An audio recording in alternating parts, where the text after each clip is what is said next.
আরে বেবি তুমি আমাকে কখনো ধোকা দিবে না তো?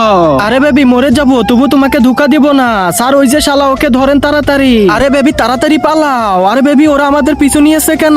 আরে বেবি জানি না, তাড়াতাড়ি পালাও। আরে বেবি এখন এখান থেকে লাভ দেওয়া ছাড়া আর বাসা নেই, তাড়াতাড়ি এখান থেকে যাবো। ইয়াহু! আরে বেবি আমিও আসতেছি। আরে স্যার শালা তো মেয়ে নিয়ে পালিয়েছে। আরে এখানে কোথায় চলে আসলাম? আরে ভাই তুমি কে? আরে আমি তো এখানে জল পড়া। আরে শালা তাড়াতাড়ি এখন ওর হাত ছাড়বো না, আমি আমার গার্লফ্রেন্ডের সাথে কথা দিয়েছি কখনো ওর হাত ছাড়বো না। আব্বে শালা ওইটা তোর গার্লফ্রেন্ডের সাথে কসম করেছিস, আমার বউয়ের সাথে নয়। এখন বল তোরা দুজনে এখানে কেন এসেছি?